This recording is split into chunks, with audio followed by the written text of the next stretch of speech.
All right, you guys good? Yeah. Good. All right. So, to all our viewers, welcome to the Let Me Know podcast.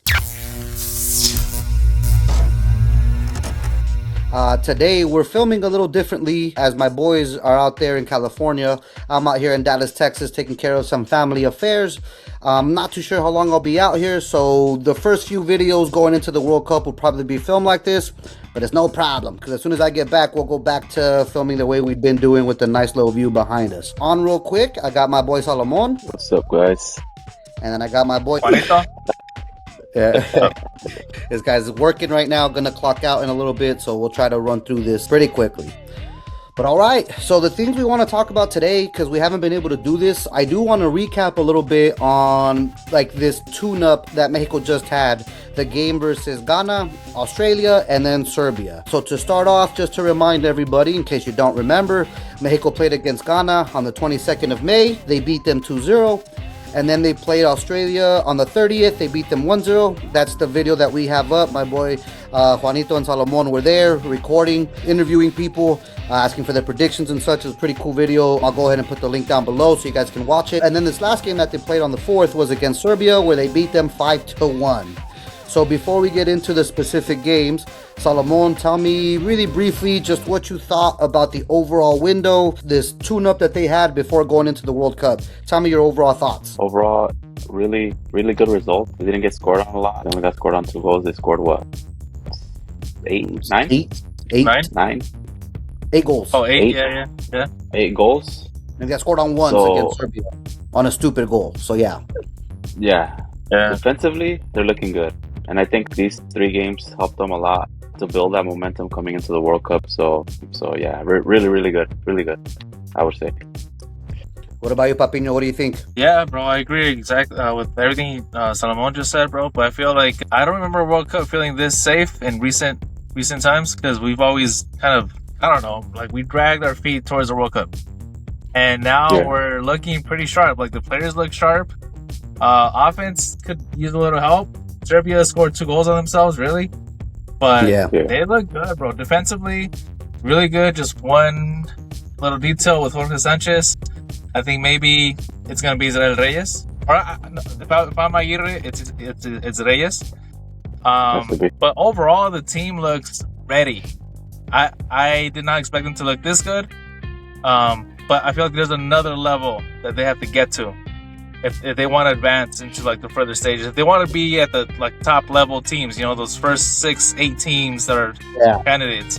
I think they can tap into that level. Overall, like they look good. What I was telling Salomon before you jumped on was I want to be careful with how excited I get and how optimistic I get because we've gone into every World Cup and most of the time we feel like, oh yeah, Mexico can do well. A lot of times it does look like we're dragging our feet as we get into it. We're kind of not sure, but we have that si se puede feeling as a Mexican, Yeah. What I'm worried about though is that these fools just drop the ball like they have. I'm not trying to be negative by any means because I'm only saying this because I too feel confident going into this.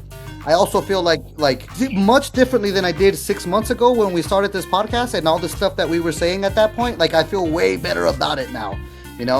I don't know if it was that extra month that they had instead of the Liguilla. We'll come to see if that ended up working out. But I am feeling like we look sound. Defensively, we'll look pretty good. Offensively, we'll get there. I feel way more confident now than I did 3 months ago, even. You know what I mean? So yeah, I think that's Yeah. I guess our general thoughts. But now let me ask you guys, and you can talk about each game specifically if you'd like, because I know there's things to take away from each game. But tell me what you think is your biggest takeaway from these games. Like what do you walk away from each game thinking and feeling? Who do you think are like the biggest winners? Which player do you think stock has gone up and which player's stock has gone down, if anybody? Juanito, let's start with you this time. What would you say? So overall, as a team, I feel like right now they have this momentum going into the World Cup that's going to help them. Like I said, it's to me. I remember the past 2 World Cups. I did not feel good about them going into the one with Osorio and the one with Tata Martino. This one, I feel like they got this group of players that have been playing together for a while now, and Aguirre's had him for how long? Maybe a couple years. So they. I didn't think the guard, that concentration place where they were at, like, was so necessary. But to put it out there on the field and show it as proof, like, no, we got it. It was good for me. Like, as a fan, it was good for me to see, like, okay, this just really assures my thoughts that they're gonna be okay. Players, I got two players that I think their stock went way up, and unfortunately, it was due to injuries. For example, Quiñones, because Vega is not there. He's just not 100%. But Quiñones has been killing it in his league, in Saudi Arabia League. And I know you fools hate him, but Fidalgo for Mora. Because Mora was injured, like you said, 6 months ago, it was Mora. That was his spot. But they rushed Fidalgo to get in, like, we need you. And he's played well. I don't know if he's going to do that in the World Cup, but very well. And I only have one true negative, bro, to be honest with you. I don't like Jorge Sanchez in the four back. He needs to be in the 5 back. That's the only way I'll accept it. Other than that, as a right center back, or as a wing back? As a right back in the 4, I don't want him. I mean, too big of a liability, and I think he knows that because he plays like that. He plays nervous, So I know Vasquez and had that mistake, but that's a one-off. That's whatever. But that's the only player that I'm looking at. Like, nah, man. I don't want him on the field. So I agree with actually all three of yours. Your negative is Jorge Sanchez, and I think everybody I've been listening to, including ourselves, is like, dude, that should be Reyes over Sanchez. Like, I don't know why Sanchez is even on there. I think that's the biggest negative that I can take away from this right now, And I know Solomon will probably agree to that. But then the two positives, the two winners that you said, Hidalgo, I liked how he played. I like how he's like the link. As a midfielder, that's your job, to be the link from the back line to the front line. I like his switches of play and all that. I think he's a little soft, a little weak. I wish he was a bit stronger and bigger, but if he can do things with the ball at his feet, I'm with you there. And then Quiñones, I agree that he's looking really good. He's looking better than Vega, at least at the moment. But there's one thing I worry about this guy, bro. He missed like 3 chances. Yeah, Quiñones. He missed like 3 chances in front of the goal, bro. Skyrocketed 2 of them. Hit the post on the one that Raul Jimenez scored. That should have been Quiñones' goal. And all I'm saying is, bro, you're the leading scorer in Saudi Arabia. You have that like eye for goal right now. You gotta do it for the selección, big dog. Like, you can't be missing like that, especially because if we're like, it's the last play of the game. It's the only chance that we've had in the last 15 minutes. We're tied 1-1. Quiñones has a chance to take the lead, and this fool fucking shanks it or hits it right to keeper or does something stupid. Yeah. I'm really hoping 5 shots. You gotta at least score 1. That's my point. Not 5 shots, at least score 1. But that's me just adding to yours right there. Salma, tell me what you think if you want to add on to Juan's, or just tell me, your biggest takeaways. What I could add, I think biggest takeaway is surprisingly seeing Memote play more than Hormiga Gonzalez. Big surprise. I don't know if Hormiga's going to play in the Mundial. We're going to get a lot of minutes at that. I do think, I agree with you guys, Jorge Sanchez, it should be Israel Reyes right there. And I think he's going to use them. Defended really, really well. Sanchez? Really well. And I think... Reyes. Reyes. Israel Reyes. Reyes. Yeah. Reyes. And it should be him. Also, if I was Aguirre, I think I would put Gilberto Mora instead of Alvarado. Fidalgo? Instead of Fidalgo? On the right winger. I'd put him on the right. Like a right attacking mid kind of thing. But yeah, that is pretty interesting. That wouldn't be the worst, though. Yeah, I think I'll do that. Because I think he links up better. Fidalgo's the link with the forwards and the defenders. I think Mora is the one that is going to be that end product. So he has that link to the forwards. So if you give him the ball, he's going to either create something or try to give that pass to goal. Well, and believe it or not, that's what Alvarado should be doing. And Mora actually has a shot. Fidalgo doesn't have a shot. He can't shoot from long range. He can't shoot from long range. Like he's not a scorer. He's not a scorer like that. Like I'm pretty sure he He's can not score a little scorer, tap bro. ins, but he's not one to like I'll give it back to you or a layoff and then you take that shot. He's not gonna do that. His foot's weak like that. I don't know why, but it's like what you said, Bob's like he looks weak. Yeah, it's like he doesn't have that long range shot. Mora does, left and right, left foot Yeah. and right foot. You know, For Mexico, they have a good bench. So players that are going to come in, I think, are going to be the difference. yeah. I think they have a good bench up until like 17, 18 players. After that, it's like, ooh. But yeah, I think they do Well- have a deep enough bench. Well, I mean, They do. to have Edson, bro, like I coming off the bench, that just tells you where the team is at. You know, like Edson, Yeah, no, this is that's- supposed to be his World Cup, our talisman. Yeah. You know, Yeah. like this is it. And he's on the bench. You know, of course, because of injury, but they're not rushing him back because I think they're like, we're good, we got it. You know, Yeah. So let me just give you a few players who I think stock has gone up, and I think we can count on them starting in the World Cup. I think Brian Gutierrez is first. I know you don't like him, Pops, for some odd reason, but I feel like every game we see him, it's like more and more and more that he's given us, you know? And even in moments, especially against, well, it's against Serbia, sure, but even in moments in the Serbia game where he might have like took his foot off the gas, he was still producing. And that for me is always the name of the game: produce, put balls in the box, have some shots, things like that. So I think Brian Gutierrez's stock has gone up, with the exception of the mistake that they had against Serbia. I think that Montes and Vasquez, their pairing as a center back, I feel like their stock has gone up too, you know? I like how they defend. I like how they read the game. I like how they play out from the back. They have an understanding for each other. And if they have a good World Cup, Montes and Vasquez have put themselves on a tier with like Hector Moreno, Carlos Salcido, you know, like these kinds of players if they have a good World Cup. We'll see what they do, but I think Yeah. that's very much one to be discussing there, you know. Another stock for me that has gone up, I want to say, is Eric Lira. I want to see him play against the big teams, but for me, the team looked better in the Serbia game specifically because that's where he went half and half Lira, half Edson. I want to say that Lira the team was looking better when Lira was playing center more midfield. More fluid, Yeah, bro. exactly. So Yeah. I want to say his stock has gone up, and I'm hoping he has a good World Cup, and then boom, takes a move up Well, to Europe. the games before these, Portugal and Belgium, he played well in those games. Or I think. I agree. What about Portugal to play Belgium? Yeah. I really liked him against Belgium. I agree. Mhm. I agree 100%. That's why I think like his stock is going up right now. You know, I really hope that Aguirre is not like, whoa, Edson is Edson, so we got to start him. Like, I don't know, man. You know, we'll see about that one right there. He's Edson, but he's not the Edson right now. Yeah, Exactly. 100%. 100%. Yeah. So I have one more takeaway though that I really want to discuss, and then I know Pops, we kind of got to cut it short so you can go clock out Okay, real quick. who's the player that stock went down for you? I want to. You're the Sanchez, right?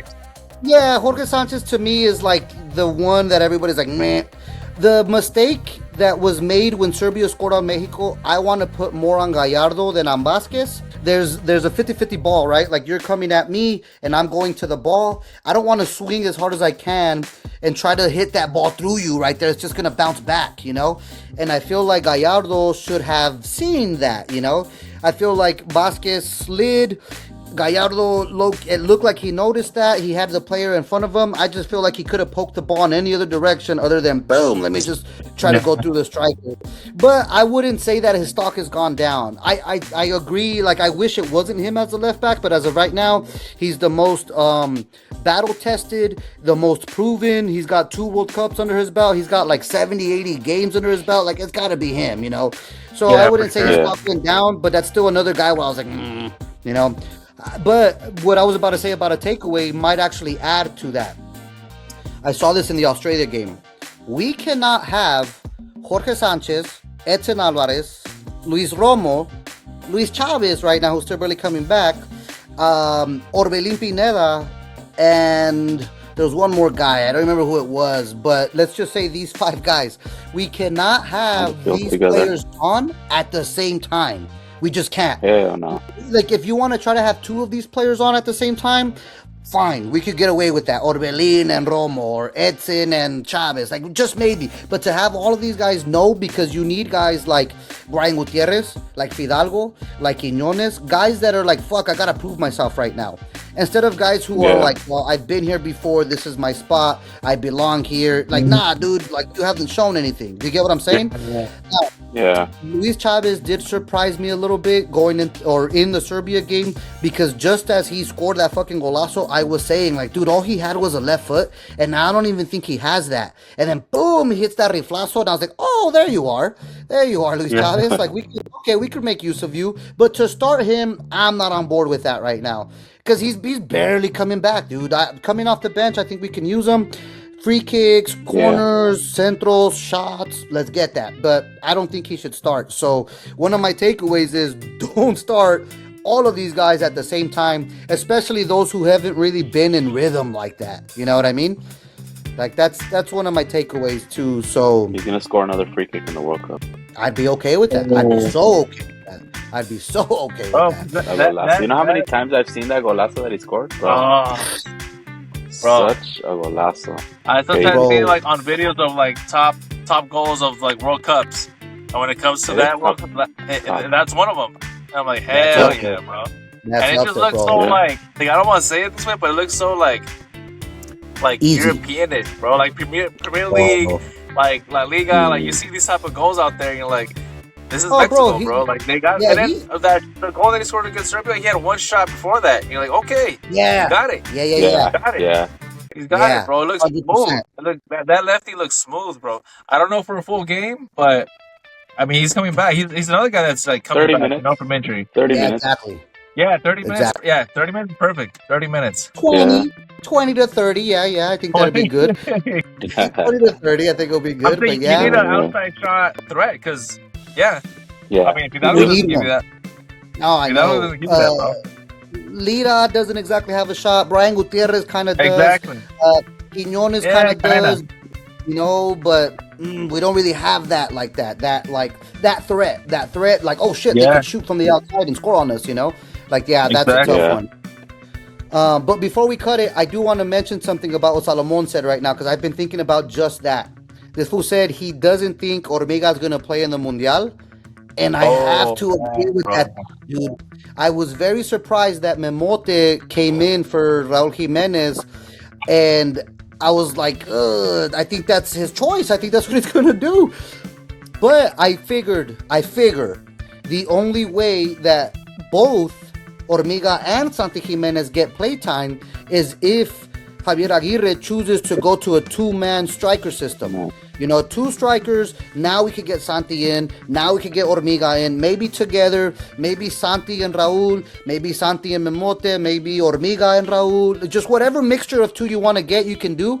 But I think, and I hope not, but I think that's the only way we're going to see Ormega or Santi, bro. Like, what do you guys think about that?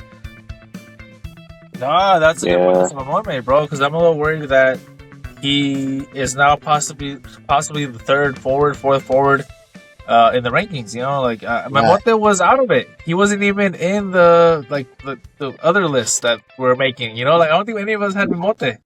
To be honest, bro. Nobody in the world. He better not score. He better not score. The fact that he's 2 now, I don't know, bro. That doesn't. Probably will though. Hopefully, and that's Aguirre. He's. It was funny. I was hearing a program, like a podcast, when they were saying, like, remember when Aguirre said that he dreamt about Santi and Raul playing together as like the two nines together, like, because they asked him like, why did you do that? You know? Oh, I dreamt it, and it's like, that's Aguirre, bro. He's just gonna try things, bro, like without real any real tactical know-how. You know? I'll give Memote credit though. I'll give Memote credit because he scored against Ghana. And he didn't look too bad against Serbia. I was like, all right. Like, but wasn't that Ghana's like C team? Like there was it, right? I don't know. Their C team? It was like the B team where it was like okay, B team mixed in with like a little C team. Yeah, you know. So was that gross? Ooh. Yeah, I think bro. so, But yeah. what I It was understand is not like, even close to being their freaking team. nah, it wasn't, bro. And honestly, like Hormiga has been the goleador for Liga MX 2 seasons in a row, bro. Yeah. Um, Yeah. tied with the three-way tie. The first time he got the golden boot, and then this other time he was up there, bro. He was up there. Oh, Two, yeah, yeah, three, yeah. 1, 2. Like he hasn't been out of it. So he's I been mean, scoring I goals. think He's in form. he missed the leading striker title by 1 goal, but he was there the whole time, you know. It was He was also because there. he got taken away early, bro. If he would have scored in the Liguilla, he probably would have been taking some of that Probably would have scored Exactly. like 3 or title, 4 you know. goals in the league, yeah, for sure, Exactly. bro. Exactly. See? But yeah, Pops, we'll go ahead and cut it here just real briefly so you can go and clock out, Yeah. do your thing, and then jump on. We'll do another one. What I would like is for you, the viewers, simply to comment down below what you think about these games that Mexico just had. What do you think about the players? Whose stock has gone up? Whose stock has gone down? And then give us a little brief prediction of how Mexico's going to be doing. For now, hit that subscribe button, comment down below, hit the like button, share this video. Like I said, very, very soon we're going to be getting into filming where we're all together again around the table, view right behind us. For now, and for a few videos, I guess just to start the World Cup will be like this. But we got content coming your way, so I hope you guys are tuning in. We'll see you on the next one. Let me know.